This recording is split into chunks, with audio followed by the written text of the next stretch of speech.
Hey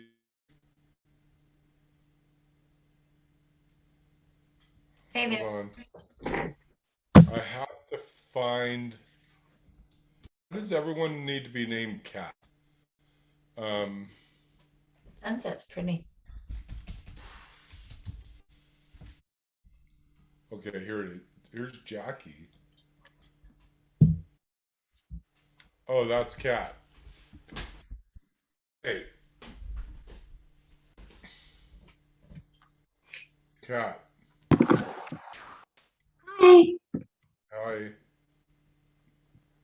Are you there? Yeah, I'm here. Can you hear me? Yeah, you don't show your face. Okay. Yeah. Sorry. Is there a reason for that? No, just getting set up. Okay. So,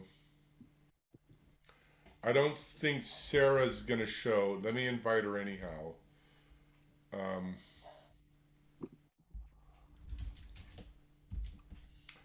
it's always fun when people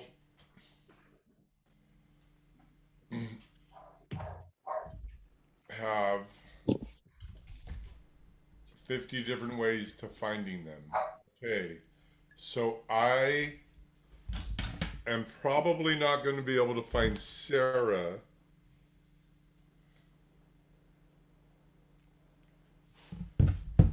Um,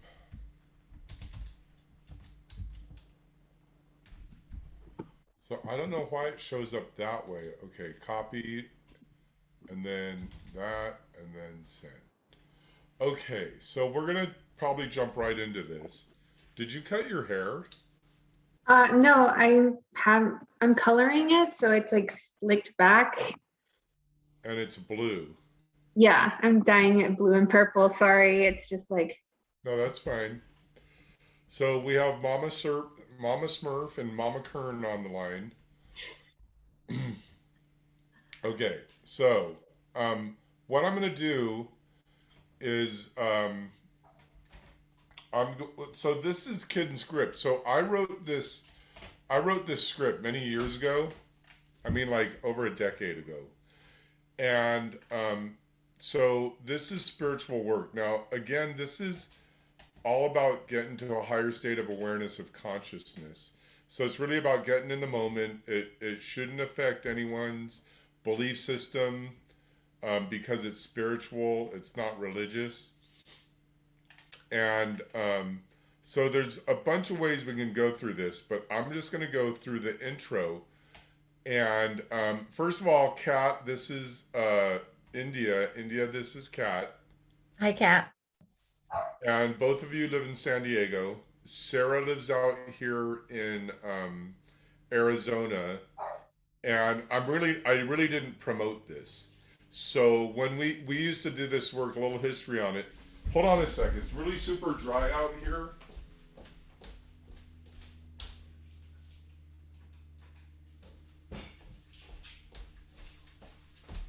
And I think I have CDO.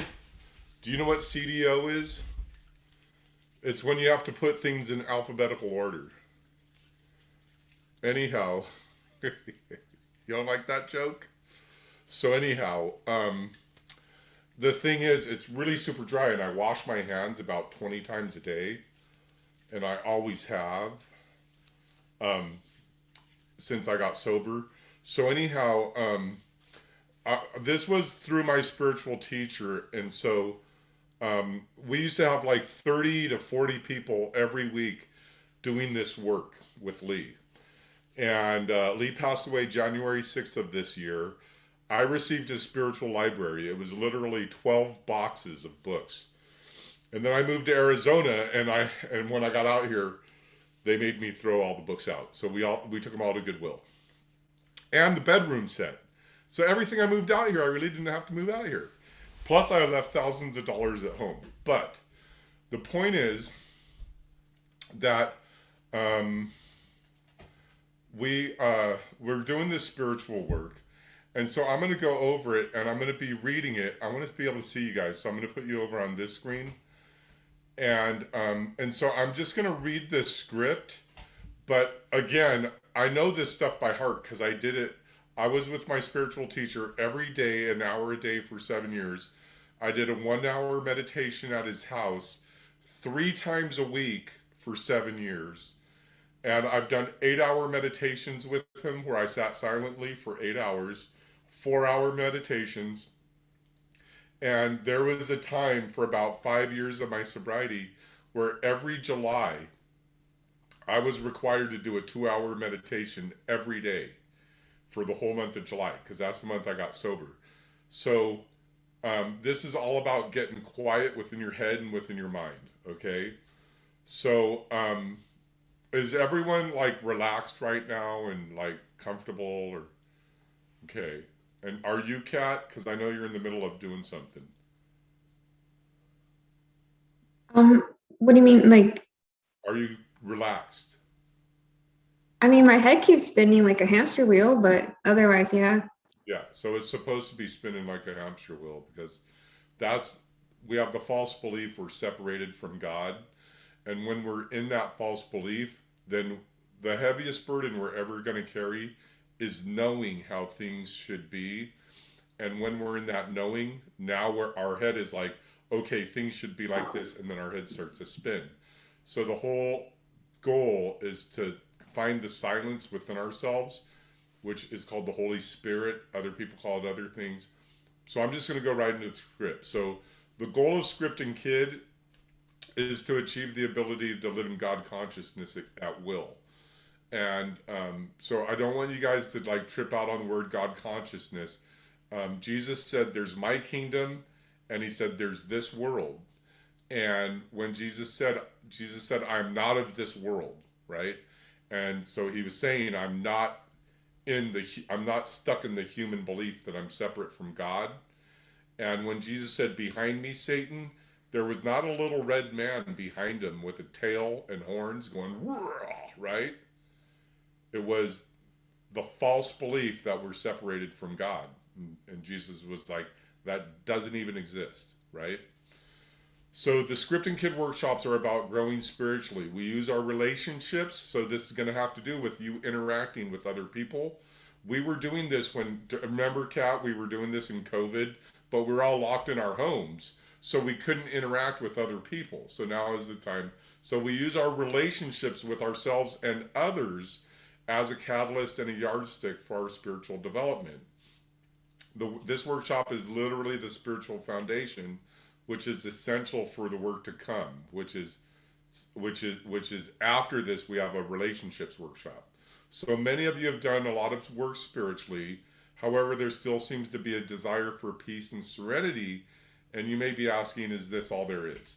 And my answer is no. There's more from the well of healing. So all of us have been drinking from the well of healing for years, if not decades, and there's more than enough for everyone. So we're all still healing. So this is really a lot for people that have been through trauma, right? Which I have been through, and I'm sure everybody has. So in order to determine if this workshop is appropriate for you, we've assembled a few questions. Just listen to the questions and see if any of them speak to you. If you hear something that is aligned with how you feel or how you think, write it down on a piece of paper. So you should have like a pen and paper just to take notes. And I have this numbered as well because I used to do this on a phone conference call before Zoom or before any of that. Again, I wrote this 10 years ago. So I'll repeat the number before and after the question. So here are the 20 questions. So there's 20 of them, and I'm going to go over them slowly. So number one is your life full of drama and emotion, peaks of happiness and valleys of despair, right? So that's number one. And just write down, full of drama. Do you have a history of being rejected or abandoned, right? So a lot of people that are have the history of being rejected or abandoned, what they do is they abandon someone before they abandon them, or that person abandons them, right? Are you a compulsive do-gooder or people pleaser? Right? And the way I put that one is, are you a doormat or a matador? Right? If you're a doormat, you let people walk all over you, and you're still the people pleaser. Are you a compulsive rescuer or caretaker? Are you consistently trying to save people? Right? Are you constantly separating from your significant other, then returning? Right? Are you always on, trying to be the center of attention? So this is a little bit of me. If you've ever seen me anywhere, I kind of am like, hey, look at me, look at me, look at me. And then when people look at me, I'm like, what the heck are you looking at? Right? I get all mad. So that's my kid. So does the same type of miserable event happen over and over to you with different people in different situations? Okay, that's number 7. So are you consistently experiencing the same drama or the same miserable event, but it's with different people? And you're like, you know what? This happened when I was 6, happened when I was 9, happened when I was 14, right? Do you isolate? Now there's a difference between isolate and solace. Solace is being alone at perfect peace and ease. Isolate is going, man, I wish other people were around. And then when you're around other people, you're like, I wish I was at home, right? So do you react rather than respond? So one of the goals of this is to, and which I still haven't achieved, is learn how to confront people and respond to their questions. Do you continue to have a desire to abuse substances such as drugs, alcohol, food, sex, shopping, all of those things? For me, it's food. I don't know if I really abuse it, but I do eat probably more than I should. I had a donut this morning. For me, that's overeating. Okay? Okay, we're on number 11. Do you fantasize about something happening that will rescue you and make your life happy? Right? Like winning the lottery, or the perfect person is going to show up and then you'll be happy. Or your job, or your business. Something will happen and then you'll be happy. Are you a workaholic? That's me. Do you destroy relationships or career opportunities by acting out? Um, Number 14, this is an important one to understand. Does your voice get high and tiny sometimes when you share? So you'll see this in people, and it happens with us as well. When you're like, when so when you just start talking like that, and, that is your kid coming out, and that's that high and tiny voice when you share. So here's an important one. Do you feel anxiety that is clearly out of proportion to the activity you're about to undertake? Okay. Now I'm going to give you guys an example of this. I'm afraid of heights. And people will go, well, you got to face your fear, right? Like, you got to stand on the edge of the cliff. I'm like, no, I'm afraid of heights. So when I go over the Coronado Bridge, I literally freak out. And what I do is I say, okay, first of all, I'm going over this bridge and I'm going to have a bit of anxiety. So I don't want to drive in the right lane, because what's going to happen is I'm going to fall into the water. So I'm going to go in the fast lane, but I'm afraid, so I'm going to drive slow, and now someone's going to tailgate me, right? But you could use that as an analogy in life of seemingly without provocation, I have these anxiety attacks. Do you avoid relationships? That would be considered me. Are you afraid to make decisions?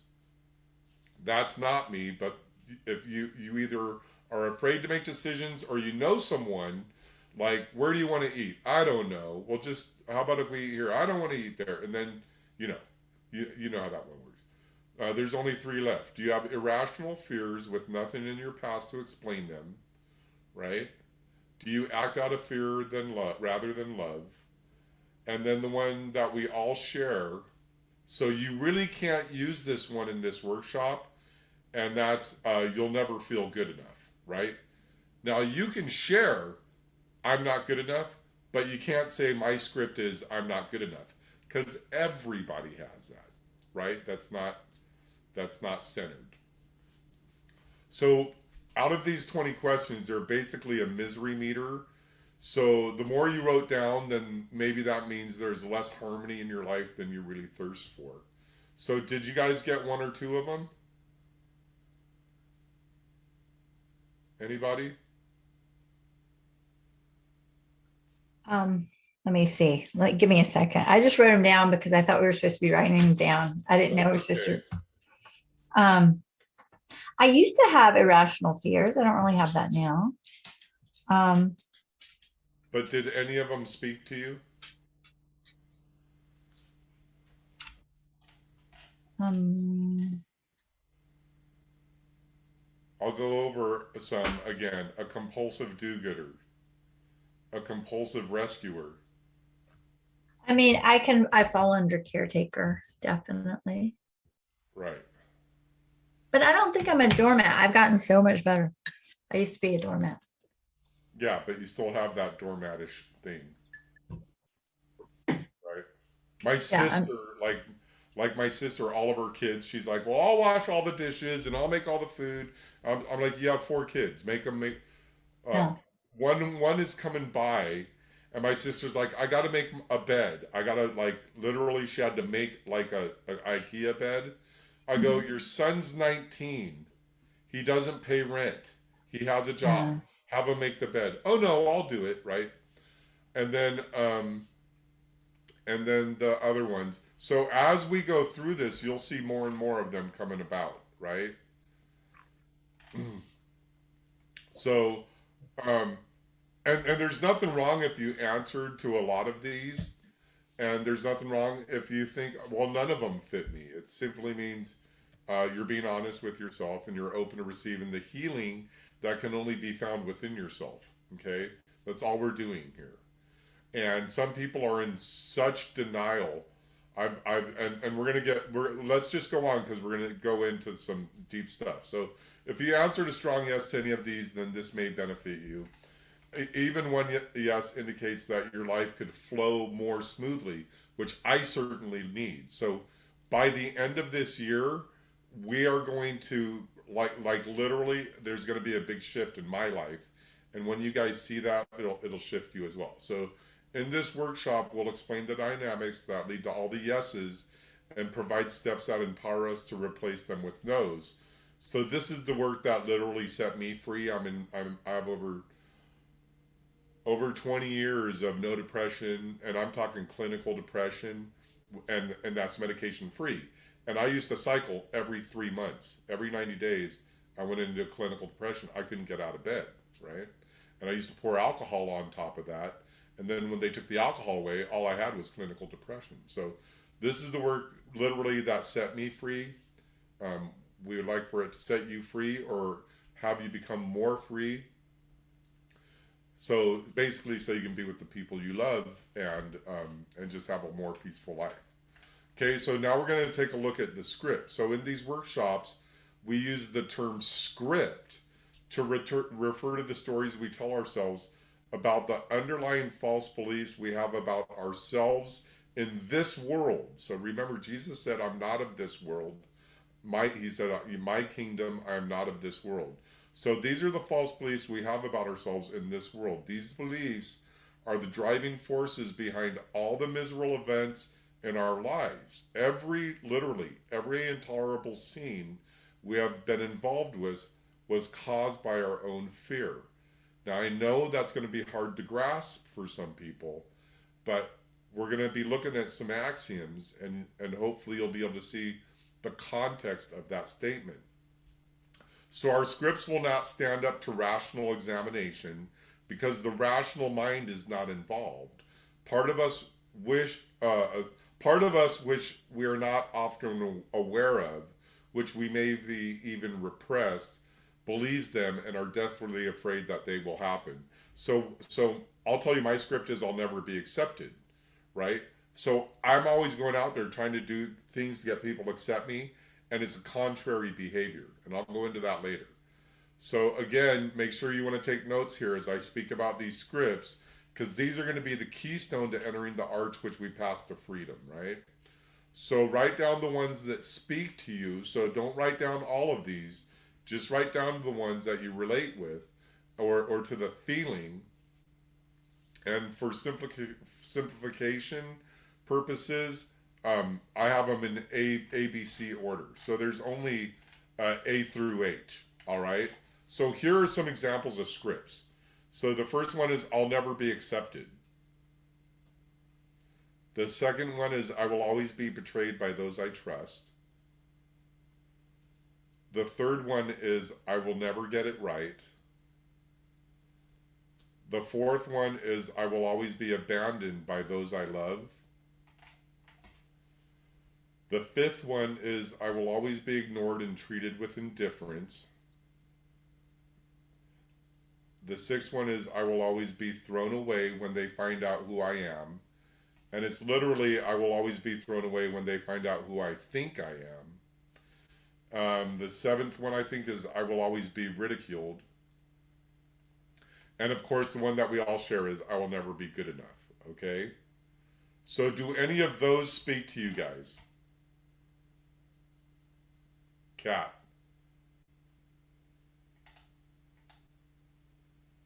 I will never be accepted. I will always be betrayed.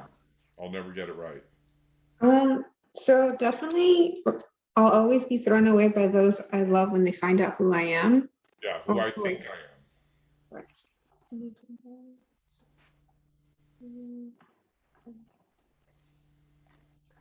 Okay. And then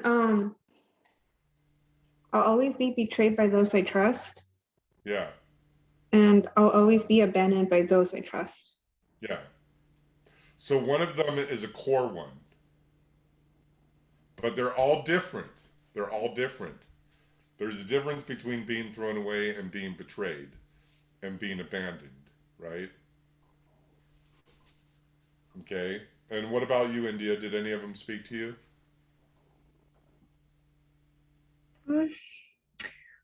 I guess I'm always trying to be better. So I guess, the one you said, everyone, I will never be good enough. I'm sure that has something in my Yeah, we're not core. allowed to do that one. That's the one that Okay. everyone shares. So it's either I'll never be accepted, I'll always be betrayed, I'll never get it right. You probably have I'll never get it right. And a lot of people, That's probably what I have, but it's in relationship to like business. It's not really life. no, it's all over the place and it's going to show up all the time. There is this girl that said, mine is I will never get it right, and hers was she'll always be ridiculed. So everywhere she went, people put her down in public. People she didn't even know. They'd be like, lady, are you an idiot? You got to be kidding me. Don't you know how to park a car? Like, she would share this stuff all the time. Or she'd like trip on her shoe. Why don't you tie your shoe? Man, that's dumb. Even a 4-year-old, right? Everything, everywhere she went. And she goes, oh, mine's I'll never get it right. I go, yours is I'll always be ridiculed. She's like, no, it's not. And then every story she shared was about people belittling her. Literally, right? So these are really sneaky. So just start out with I'll never get it right. And as we move forward, you're going to go, what? You know what? It's really something else. But if we just start out with I'll never get it right, because it was funny. There's this guy named Kevin, and his script is I'll never get it right. And he was sharing in a meeting, and someone said, what's your script? And he goes, I'll never say the right thing. And he goes, I mean, I'll never get it right. And I started cracking up, and everyone got mad at me. And I go, well, it's funny. He couldn't even get his script right? So here's the thing. The rejection is the bottom line message underlying all these beliefs. They're basically variations on rejection. And as we'll discover in the workshop, these beliefs actually cause most of our rejection. Notice that they all begin with I will always or I will never. The always and never are the source of the fear. So it's going to be I will never get it right or I will always be abandoned. It's not like sometimes I don't get it right and sometimes I'm abandoned. It's I'm always will be abandoned. And for me, mine is I will never be accepted, right? And I could have the whole room group hug for me, and I'll be like, none of these people like me, right? They don't accept me. They all cheer when I walk in the room, but they don't want to go to dinner with me. I just have this whole dialogue, right? And we're going to get into that dialogue. Because the script is an emotional dialogue about what we believe is going to happen to us, right? So do you guys have any questions? All right. So here's a script event. Here's how it works. So it works like this. We have a belief and we're afraid that it will happen, and although we may not be aware of this. So this is the first part in the dialogue. Soon we find someone to play the other role in the dialogue. This means that he or she says or does something that confirms our belief. So we feel that we're going to be ignored, betrayed, or abandoned, and we hear that we'll never get it right or be good enough. Okay, we are always waiting for this script to be said to us, so we're always on waiting for it. So someone will say something to us, and it's not even in line with what is happening, but that's what we hear because we're emotionally involved. So we feel that we're being ignored, abandoned, right? Our next part in the script dialogue is that we have an emotional reaction to what we're feeling or hearing. And the reaction is usually way out of proportion to what the other person said or did, since it's driven by our fear. Actually, we'll soon discover the fear is more like terror, okay? So at this point, we're in script, as we call this emotional state, and we're miserable. And for me, it's an outside pressure, but some people, their blood pressure goes up or their capillaries tighten. You feel like, oh no, I'm about to be thrown away, right? Like some people, when they go to talk at the microphone, they have all that fear overwhelming them. That's script, right?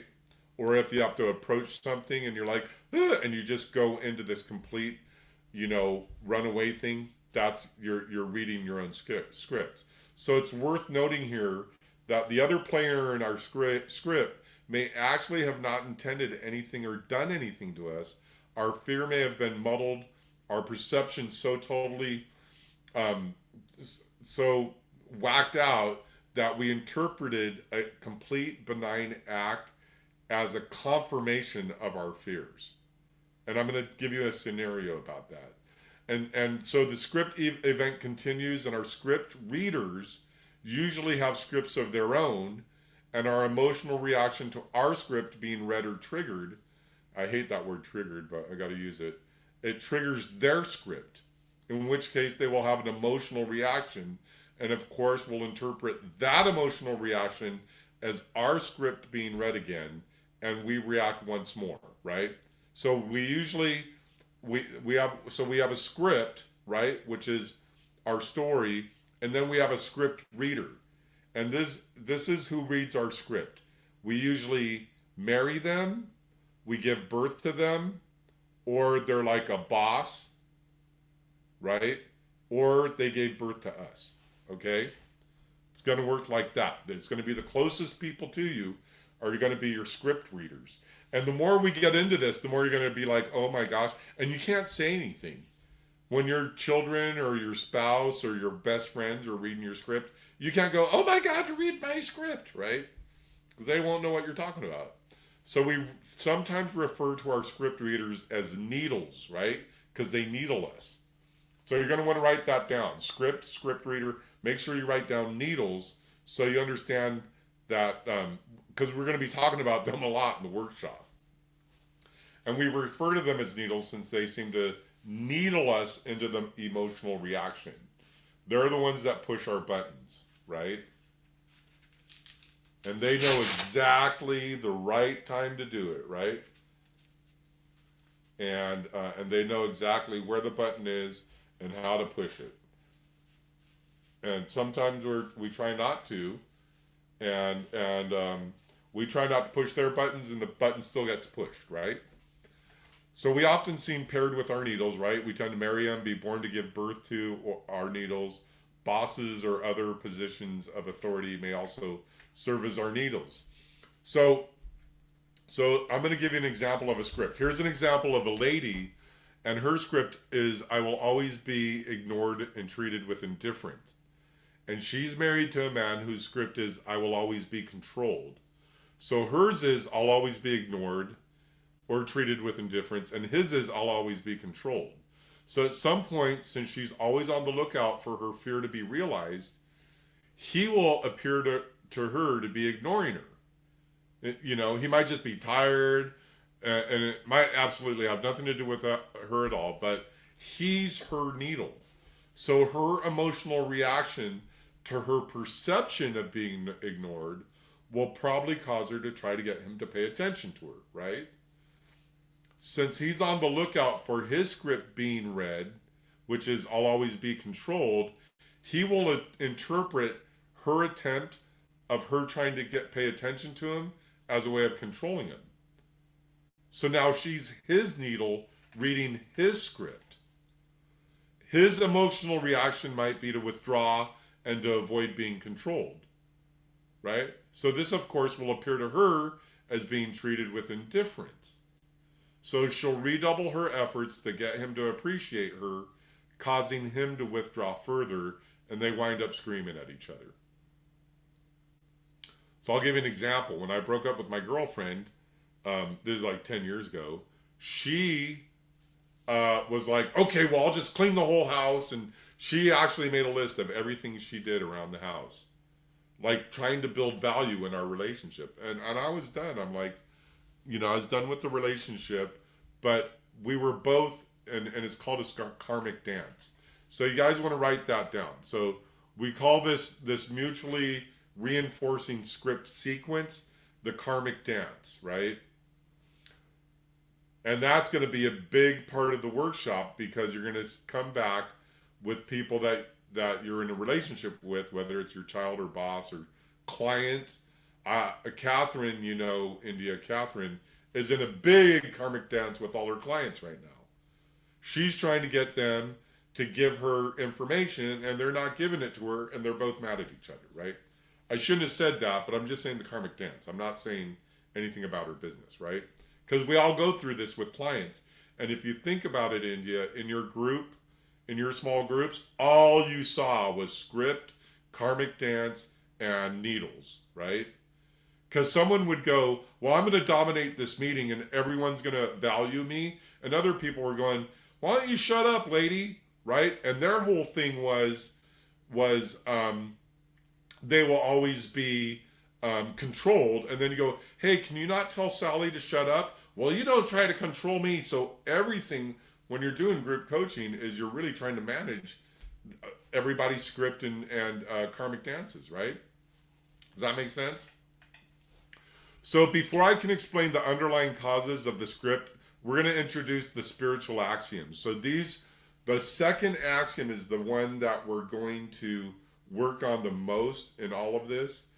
But I know you guys already know that we use the word God, okay? But I don't want you to get like any attachment, because again, this is spiritual work. So it's not Jewish or Christian or Amish or Mennonite or Muslim or anything. We're just using the word God.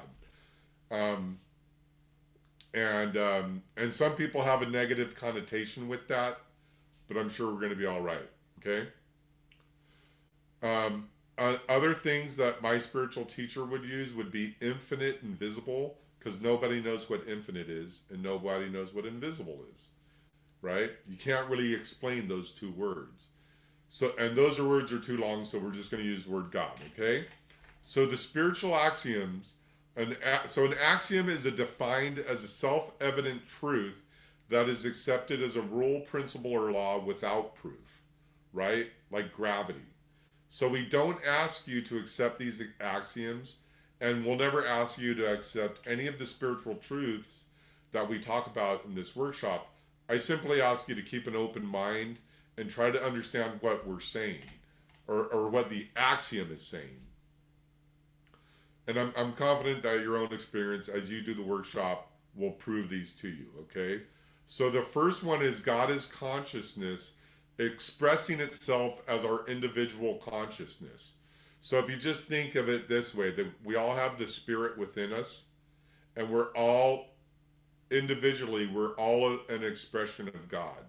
I'm not saying you're God, I'm just saying you're an expression, let's say, of every prayer you've ever said, right? So the important thing this axiom says is that we're not individuals separate from God. In fact, God is expressing itself as us. So one spiritual master, this is Jesus, he said, if you see me, you see my Father, right? And I of my own self can do nothing. So we're inseparably connected with God consciousness, whether or not we're aware of it. Am I boring you, India? Just kidding. Okay. Let me do okay. And so then okay, so let me do this. Okay, so that's the first one, is we're inseparably connected from God. So if you look at your thumb, and if I cut your thumb off, God is still present. So God is closer than our hands and feet. So that proves if you lose a limb, God is still present, right? So that proves God is not your body, all right? So the second one, and this is the most important one, is our individual experience of life is determined by the content of our own individual consciousness. So we're talking about the content of your consciousness. So we're conditioned to believe that things outside of us strike our consciousness, producing our experience. The spiritual principle says it the other way around.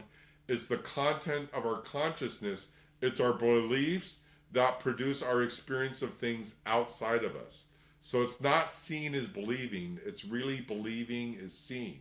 So if you believe all is well and everything's unfolding exactly as it should, then it is.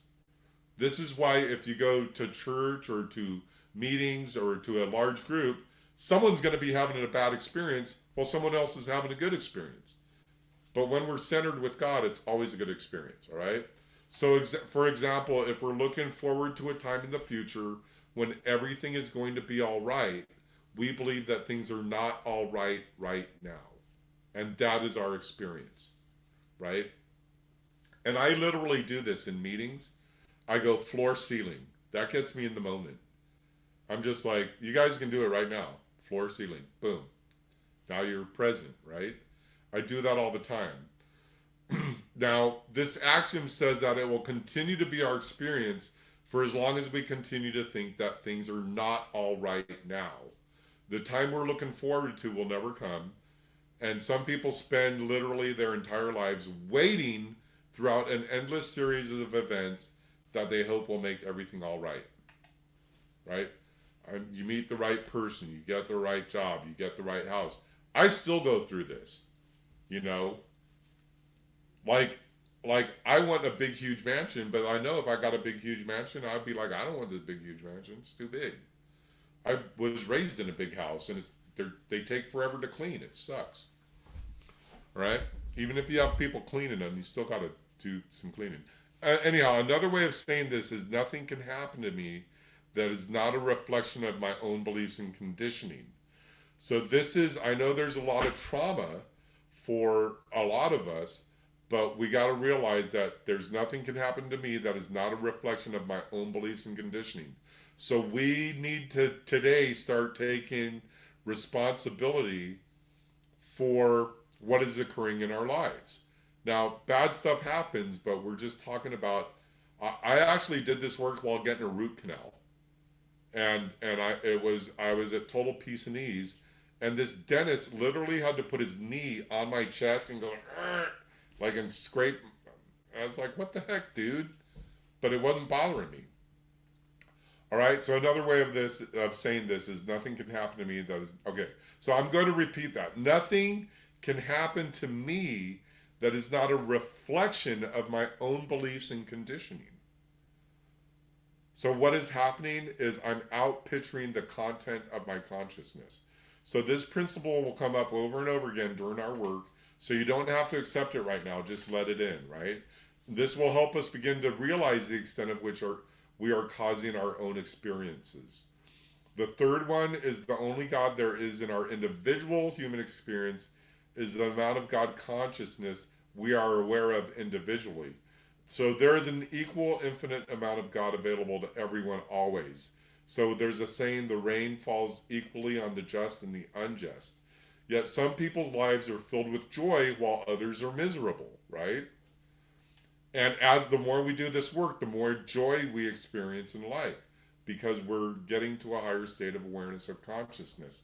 So to the extent that we individually have been able to open our consciousness to an awareness of the presence of God, we experience grace in our lives. So to the extent that our individual consciousness is closed to God, we experience life as humans who appear to be isolated from God. Even though we're not isolated. Never will be. You'll never be isolated from God. Impossible. Right? God is closer than your hands and feet. So as humans, we experience all this dualism, the good and the evil, the right and the wrong, as well as the misery and the suffering. And then the fourth one is every action has an equal and opposite reaction. Okay? So this is the law of motion in the material world, right? Which is this world. It's a law of physics. Now, this is metaphysics. So this reflects a similar law in consciousness. Others ways of saying it are what you put out spiritually and mentally, as well as physically, is what you get back. Or as you sow, so shall you reap. Right? So again, what we put out there mentally, spiritually, and mentally. So if we stop doing spiritual work, we stop receiving it. One of the things I'll hear people all the time going, I need more friends. And I'm like, okay, then you need to be more friendly, right? It's very simple. You be more friendly, people want to be around you. That's why, I have this whole thing when I'm in a group of people, I just leave. And they're like, Sean, why do you do that? I go, because I don't want to spend a half hour saying goodbye to everybody, and everybody wants to shake my hand. I just want to go. So one significant, I want to tell you a quick story about my sponsor, Lee. He passed away.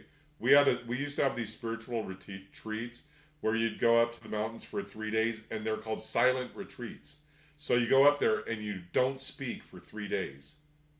You just go there and you eat and you walk and you don't say nothing.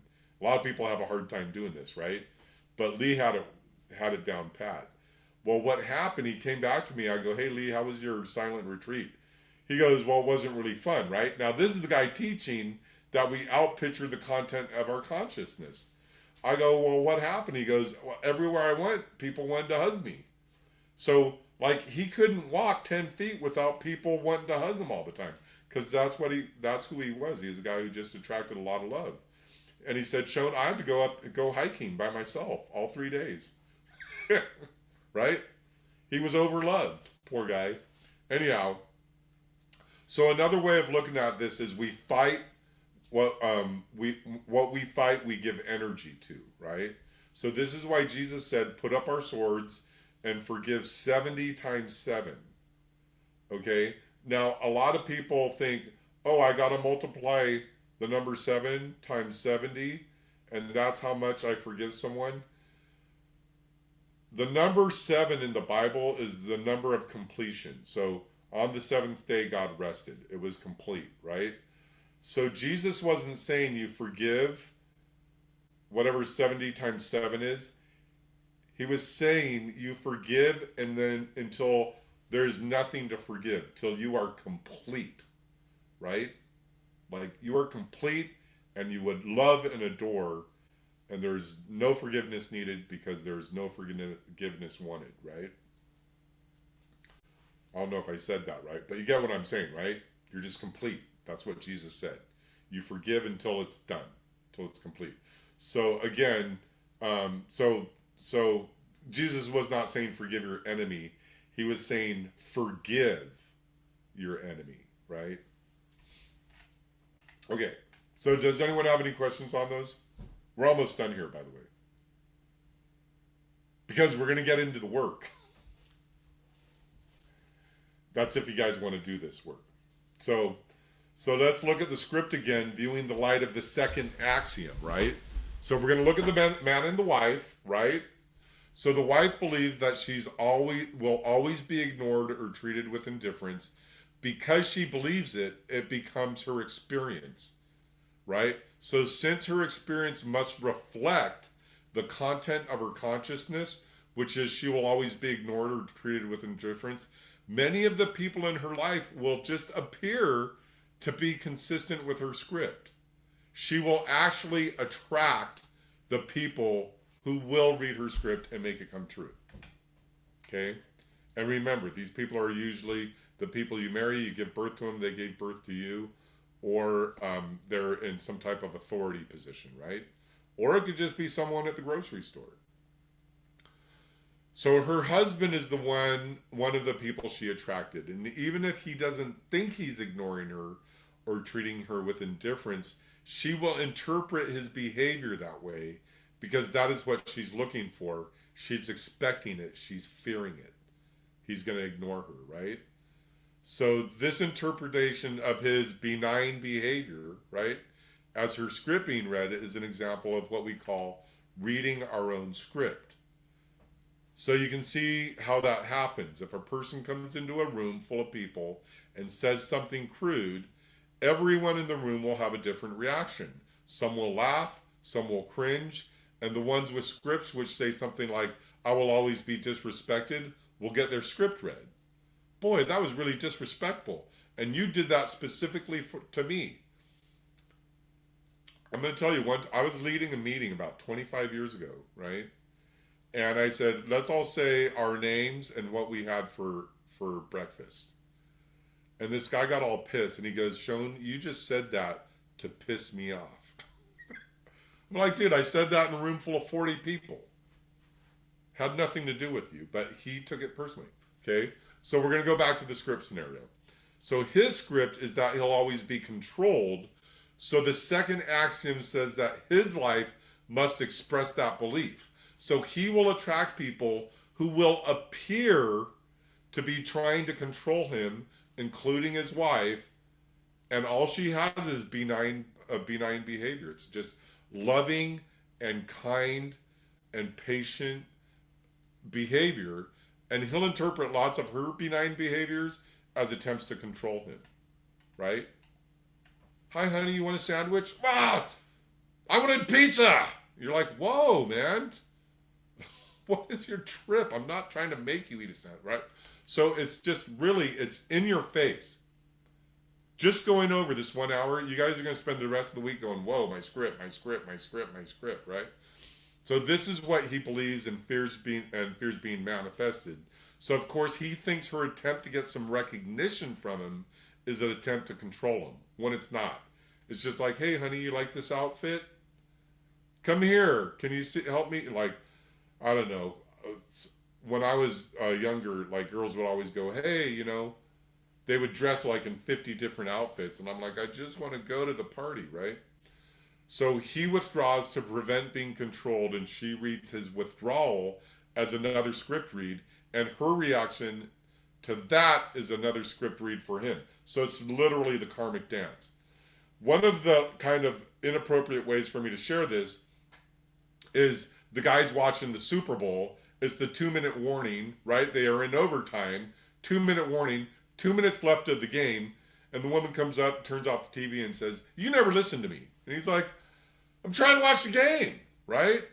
And she's like, see, right there, you're not. And he's like, if you just would have waited 2 minutes, I would have listened to you. Or maybe he just doesn't listen to her, right? So here's the first catch-22 in this work. Our core script beliefs express themselves in our experience by attracting those who will read our scripts. These are our needles. Remember, our needles. We hear them say or see them do exactly what the scripts require, and our script gets confirmed. The confirmation reinforces the beliefs. So because the beliefs have been reinforced, we now have a stronger belief in them, and the manifestation multiplies in our lives. We then will attract more and more needles to read it to us.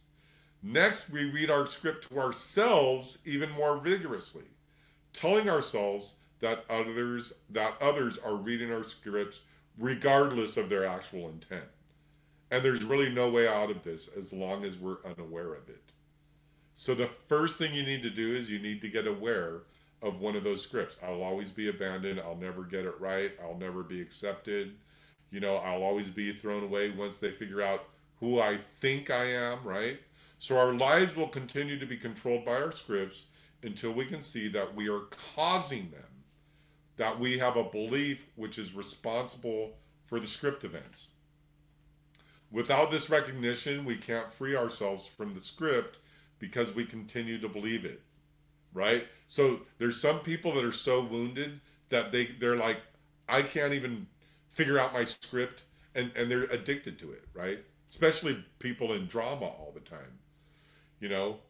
I have some people, I've had girlfriends in the past say, they go, "You're drama." And I'm like, I'm not the one freaking out until you freaking, until we go to CVS and you're smelling every lotion in the aisle when I got to be at home working, you know?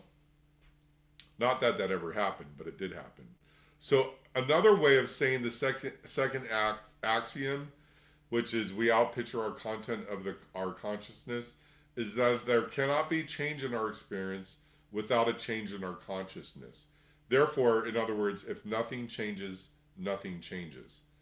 So there's no one and no thing that can free us from our belief system except ourselves. And I'm not saying ourselves as us, but us doing the spiritual work, right? So this work begins with investigation to uncover our scripts. So script work ends with tearing up our scripts, right? And eliminating the fears through correcting the false beliefs that they're based on. Okay? So this scripts workshop, by the way, it has nothing to do with psychological counseling or therapy. It's strictly for emotionally stable, successful people. So I'm not going to show up next week. Just kidding.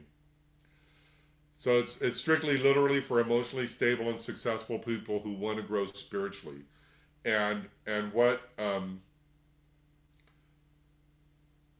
everything we just went over, I've been doing this a long time, is there's some people that are just they can't do it. They want by the way, Kat, India, I've been working with India for a while, and India is a life coach and a spiritual advisor, and she just did a group, and in her group there were some people that were so wounded she couldn't break them out of the hypnotism that they were loved and adored, and they came in going, "You guys need to love and adore me," which made them unlovable. Does that make sense? And there's some people so that's why I put this little disclaimer in there, is that it's for emotionally stable people. Because if this group grows, which it probably will in 2022, because of the law of the work that I'm doing, and this is You Are So Worth It, and India and I may do some future workshops with each other. What's happening is we're going to get those people, and we really got to tell them, look, we said it was for the emotionally stable and successful people. We really got to put that out there. Okay. So I'm going to go back to this, and we're going to wrap it up because we only have 7 minutes. I'm going to go back and I'm going to read these scripts again now that you guys get it. So the scripts are, I will never be accepted.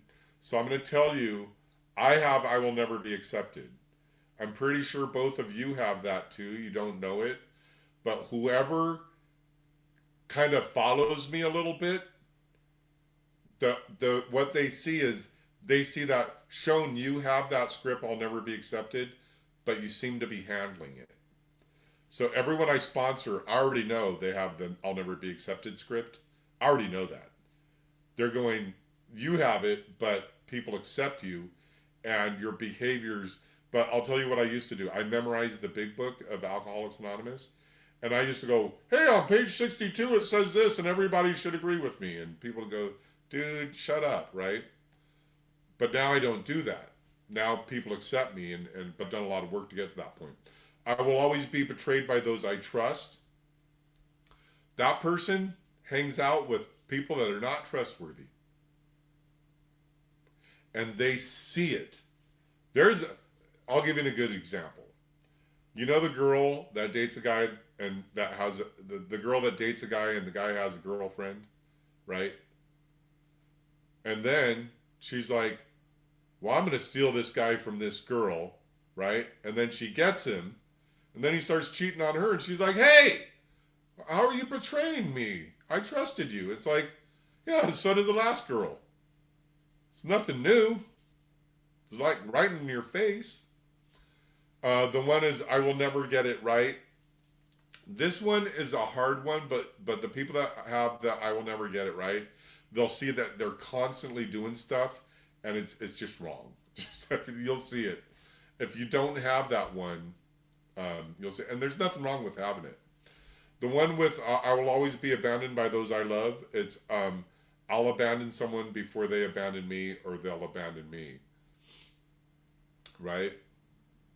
And that's not always true, but it's for some people it's just consistent. I will always be ignored or treated with indifference. So I'm going to tell you guys, because we only have 4 minutes. I will always be ignored and treated with indifference is the class clown, right? So do you guys know the story about Susie and Johnny? So Susie moves from Georgia to La Jolla, right? And the teacher goes, hi, Susie, say hello to the class, right? Now, Johnny is the class clown, right? So he's always running shenanigans in the classroom. So the whole class says to Susie, hi, Susie. And she goes, say hi to the class, Susie. And Susie goes, hi, class. The whole class goes, hi, Susie. And so Johnny, who never wants to be ignored, he starts being the class clown. So what does the teacher say? The teacher says, oh, Susie, that's Johnny. He's the class clown. Just ignore him, right? So the class clown is always that person going, look at me, look at me, look at me, look at me. Do you get that? A class clown, that's a script like in your face. I want you to pay attention to me, and everyone ignores them. And you see them everywhere you go, right? And then I'll always be thrown away when they find out who I think I am. I'll give you a great example of this. My friend named Brian. Brian is a khakis, topsider, pink polo shirt, short hair kind of guy, right? Like literally, Brian, everywhere he goes, should wear khakis, a pink polo shirt, and topsiders. Do you guys got that in your head? So what Brian does is he goes out, he gets some ripped up pants, he throws some paint on them, right? He puts on a heavy metal belt, and he gets a mohawk, and he walks up to all the punk rockers. Because Kat, do you remember the Young People's Punk Rock Crosstalk meeting that I started? So that came from Hermosa Beach. We had a punk rock meeting up there called the Green Street Crosstalk meeting. All the punk rockers went there. So Brian shows up, and he's wearing ripped up jeans, and like he has like the farmer tan, but he's wearing a tank top that says like Sex Pistols on it or something, and he has a mohawk. And he walks up to John, who's a real punk rocker, and John says this, Brian, you're either punk rock or you're not punk rock. That right there is I will always be thrown away when people find out who I think I am, right? And there's all these people, and you'll meet them, like they have that fake laugh because they want you to like them. And you're like, you know what? Can you just be yourself?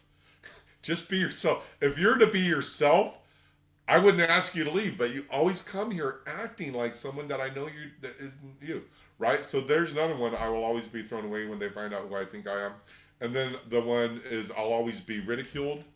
That's where people are just throwing eggs at us. Like you're walking, hey man, why are you throwing an egg at me? And they're like, I'm going to tell you guys something. We're at the top of the hour, but I was in this thing called the Christian Singles. It was called the Young Professionals. I was in my late 20s and early 30s at this church. And so we go to this party, and the guys, and it's a swing dance. I don't know if you remember, swing used to be a really big thing about 25 years ago, and like Stray Cats and swing dance and all that stuff. And so we're at this party, and it's in a big house, and there's a swing band there. And I literally, of our group called the Christian Singles, I had 5 people walk up to me and go, hey, Sean, I want you to go up there and punch that guy in the face. And I was like, the first time and I was looking at him like, that guy needs to get punched in the face. It was in my head. I had 5 people that didn't even know say that to me. And I was like, that guy has a script of, I will always be ridiculed. No one said it to his face, but everyone came up to me. And I was like, so that kind of, anyhow, I thought it was funny, weird, not funny, haha, that all these people walked up to me and said the exact same sentence, right? And then the one we all share is I'll never be good enough. And this is the one, this is the rejection is the bottom line. Okay.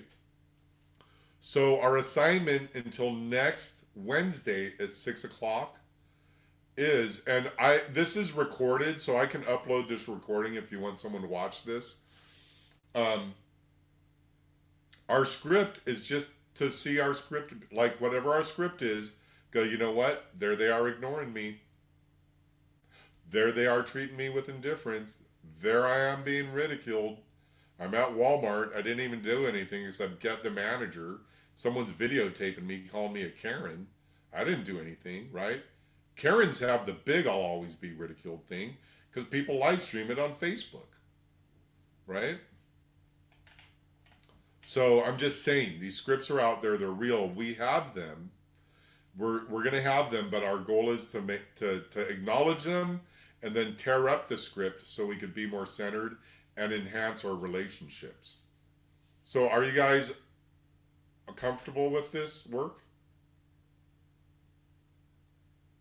Are you, Kat? So we'll see you next week, both of you. Oh, India, so you don't have to do it if you don't want to. I think so. I have to look at my calendar. I think so. It's going to be every Wednesday at 6. Yeah. Okay. You don't have to. I'm not been around. Okay. No, it was interesting. It was very interesting. Yeah. Well, as you move forward, you're going to go, whoa. You're going to come back going, oh my God, Sean, do you know what happened? My husband. Well, I really see it past karmic dances. Yeah. Maybe not with the current one, but with past ones. But you're going to start, you may not see it with your current mate, but you'll see it with your children. You'll see it with. I see it with my children. Yeah. Oh, yeah. You're going to see it. Your kids are going to big time put it in your face. And now that you're aware of it, you're going to go, whoa.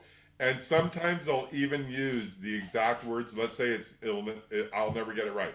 Let's just say it that one. You're going to drive them. They're going to go, hey, can you pick me up at Cindy's house? And you're like, I'm at Cindy's house.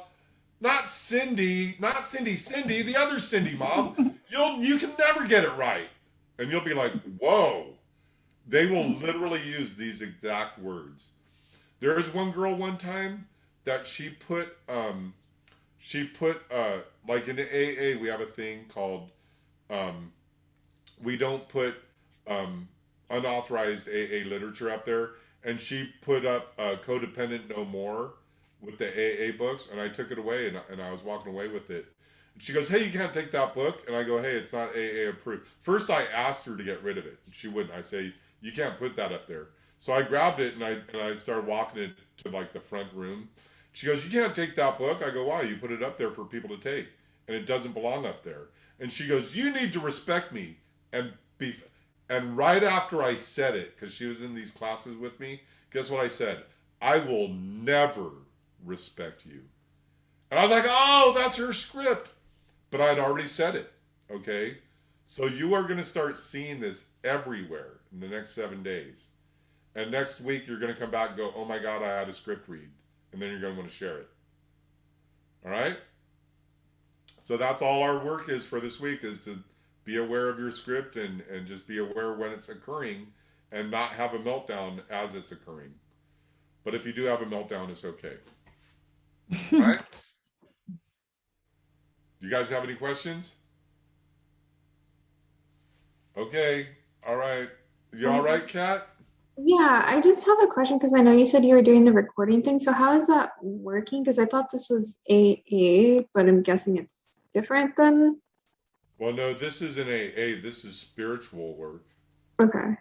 But if you don't want me to record it, I won't record it. So I guess like when you do the recording, is it just like an audio recording or? Well, here's the thing. When we start getting, I'm talking about this because this is an intro to it. But when we start getting into it, that's not going to be recorded at all because we're going to be getting, so we're going to be talking about things. So I'll give you guys, you guys have like a few more minutes because I'll tell you some things about me. Okay, so my script is I'll never be accepted. Okay. Mhm. So first of all, where was I raised? I was raised in Hermosa Beach by the ocean in a white neighborhood, and I'm black. All right. So that's already I'm in a I'll never be accepted neighborhood, just being raised that way. I had nothing to do with that. Okay. And you may not be old enough to remember this cat in India, but there was a thing called busing, and it lasted to 1983. And what they were doing is they're busing the black children to the white neighborhoods and the white children to the black neighborhoods. It's called integration. They're integrating America. They did it in the 60s and 70s. So I was going to an all-white school. Everything was cool. I was in kindergarten.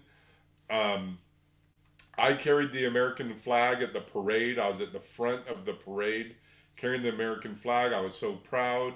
Everyone loved me. Everyone in school loved me. And it is kind of like that, a lot of my experience. But the next year when I was in first grade, um, we were going to bus all the black children into Hermosa Beach and bus some white people to the black schools, right? And so I remember the bus came up with all the black children, and we all had the whole school had to walk down the hill to wave to the bus as it pulled up. And I remember I'm standing there, me and like 300 white kids, right? A couple Asians and Mexicans, right? But my family was really the only black family. There's one other guy that was black, and then so the bus pulls up, and I'll never forget. I looked at a little kid, and he looked at me, and he's like, "What are you already doing here?"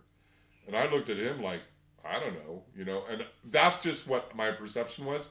But what happened was my teacher was explaining to the first grade, "Hey, um, we're doing busing, so the bus is coming up here, right?" And remember, I'm in a room full of white people, and me and my teacher, who's white and blonde, Mrs. Kastner, and she goes, "So we're busing in all the black children, all the children that are like shown. So now I'm totally separate." So that was a script read. And everyone looked at me, and I'm like, "Wait a minute, we were just playing kickball, right? We were just playing kick the can. Now all of a sudden I'm like different." And so I had the I'll never be accepted experience, right?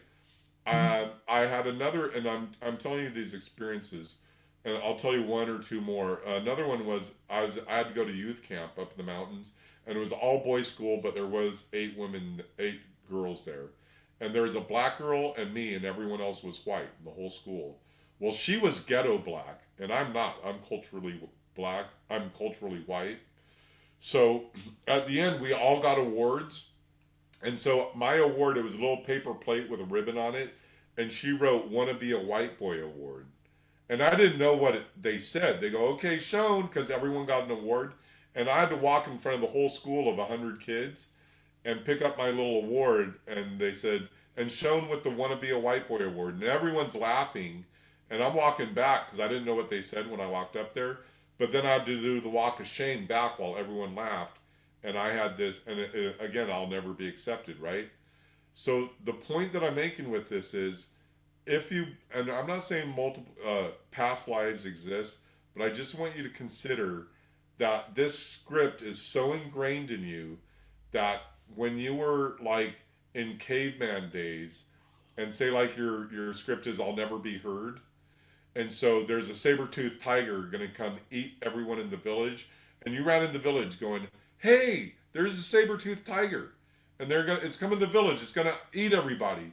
And everyone went, "Shut up," right? Because no one listens to you.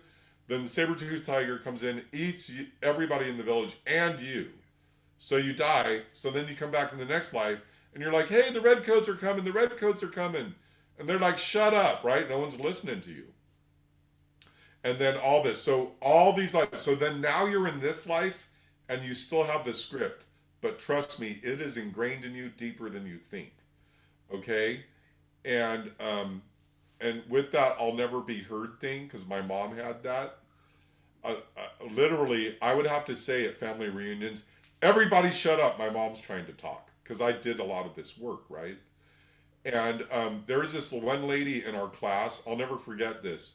She, her script was "I'll never be heard," and she went to her Thanksgiving family reunion, and she's trying to. Someone asked her a question, like the whole family was going around the circle. Someone asked her a question, and as she answered it, everyone's at her dinner table started talking to each other.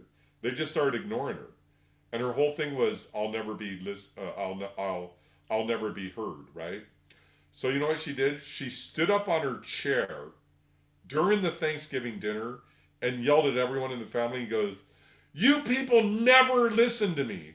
And everyone shut up and just looked at her in shock.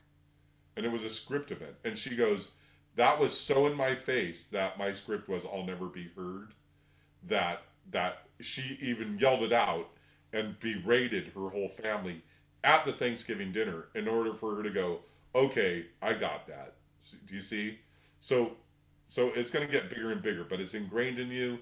You're going to really see it after tonight, and you're going to go, "Wow, what do I do about this?" And then we're going to come back and we're going to start tearing up the script. We're going to learn how to do it.